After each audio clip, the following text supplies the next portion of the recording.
So బిగినింగ్లో ఒక glimpse వచ్చింది. ఆ గ్లిమ్స్ వచ్చినప్పుడే ఒక విధంగా చిన్న అటెన్షన్ అయితే స్టార్ట్ అయింది. సో ఆ తర్వాత 2 years బ్యాక్ ఒక 2 months బ్యాక్ ట్రైలర్ వచ్చింది. 3 months back 3 months back trailer వచ్చింది. ఒక్కసారిగా అందరి ఫోకస్ పడింది. 2 months బ్యాక్ ఫస్ట్ సాంగ్ వచ్చింది. లాస్ట్ మంత్ ఇంకో సాంగ్ వచ్చింది. ఫస్ట్ నమో నమో, ఆ తర్వాత సురసుర. సో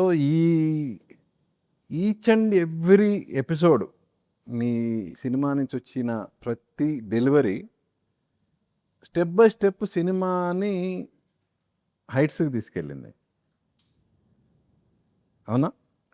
సో మీకు ఈచ్ స్టెప్లో మీకు వచ్చిన ఫీడ్బ్యాక్ ఏంటి?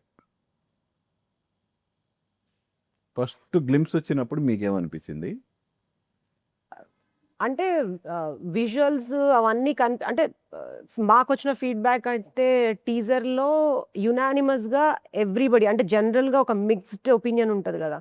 అంటే రీసెంట్గా రిలీజ్ అయిన లైక్ ఇంటర్నేషనల్ అంటే పాన్ ఇండియా ఫిల్మ్ కాదు, పాన్ వరల్డ్ ఫిల్మ్కి కూడా కొన్ని మిక్స్డ్ రివ్యూస్ ఉన్నాయేమో కానీ నాగబంధం టీజర్కి యునానిమస్గా అందరూ బాగుంది, రిచ్ విజువల్స్, అంటే సీజీ బాగాలేదనో లేకపోతే లైక్ కాంతారాలో ఒక బాటిల్ పెట్టారు, ఒక బాటిల్ కనపడుతుంది అని ఏదో ఒక ట్రోల్ చేస్తున్నారు కదా. సో మనది కూడా ఏదో ఒక దాంట్లో ట్రోల్ చేయాలి కదా. సో ఎక్కడ అది రాలేదు. ఓకే. సో తర్వాత ట్రైలర్ గ్లిమ్స్ అంటే మేము జాయిన్ అయ్యే టైంకి అంటే మేము స్టార్ట్ అప్పుడు ఇంకేం లేరు. గ్లిమ్స్ వచ్చేసింది అండి. ఇది she was talking about teaser. Okay okay 2 months back 3 months back వచ్చిన టీజర్. ఇక దాని తర్వాత ఆ సాంగ్ హ్యాస్ బీన్ అంటే అసలు యూజువల్ వండర్ నమ్మోరే సాంగ్. సో దానికైతే కంప్లైంట్స్ ఏం లేవు. Same thing Sura Sura different style, different beat, దానికి కూడా ఫీడ్బ్యాక్ బాగా వచ్చింది. అంటే స్పెసిఫిక్గా ఏంటిది అని అంటే I'm not able to tell, but yeah we got very good feedback all around overall. అంటే నాగబంధం అలాగే కింద ఒక చిన్న ట్రెజరర్ గురించి మీరు హింట్ ఇచ్చేసారు ఆల్రెడీ. సో జనరల్గా నాగబంధం అనగానే ఈ టైప్ ఆఫ్ ఫిలిమ్స్కి ఏదో ఒక ట్రెజర్ కోసం హీరో కానీ ఎవరైనా వెళ్ళటం, దాన్ని చేంజ్ చేసుకోవటం అనేది కాన్సెప్ట్ ఉంటుంది. బట్ ఇది అలా అనిపించట్లేదు, టోటల్ ఎంటైర్గా డిఫరెంట్గా ఉంది. సో ఏంటి అసలు నాగబంధంలో మీరు ఏం డీల్ చేయబోతున్నారు?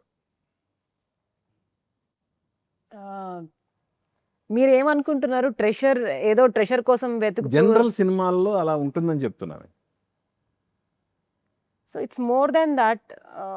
మోర్ ఎవర్ మీరు సాంగ్స్లో కానీ వీటిలో అనంత పద్మనాభ స్వామి చూపించడం ఇవన్నీ చూస్తే జనరల్గా బేస్ అనంత పద్మనాభ స్వామి, దాని బ్యాక్డ్రాప్లో ట్రెజర్ ఇవన్నీ వీటి బ్యాక్డ్రాప్లోనే మొత్తం సినిమా అంతా ఉంటుందనేది జనరల్ పబ్లిక్ ఎక్స్పెక్టేషన్. బట్ మీరు సినిమాలో మీరేం చూపించబోతున్నారు? లాట్ ఆఫ్ ఇప్పుడు ట్రెషర్ ఈజ్ వన్ ఆస్పెక్ట్ అనుకుంటే, మన హిస్టరీని మన పిల్లలకి, మన కరెంట్ జనరేషన్కి, మన ఫ్యూచర్ జనరేషన్స్కి చూపించాల్సిన బాధ్యత మనకుంది. So this is one attempt to show that to our people. And treasure అని మీరు ఎట్లాగో అంటున్నారు. So there are many more surprising elements like this. అంటే అన్నీ నేను ఇప్పుడు రివీల్ చేశాను అనుకోండి, మీరు స్టోరీలో డాట్స్ కనెక్ట్ చేసుకొని ఓకే స్టోరీ ఇలా ఉండబోతుందని మీరు ఆల్రెడీ ఒకటి ఫామ్ చేసుకుంటారు. I don't want you to form any opinions before watching in theatres. అంటే it has action, adventure, drama, family drama అనుకోండి, fantasy, heavy visuals, heavy VFX. So ఇక వీటి అరౌండ్గా ఇట్ హ్యాపెన్స్.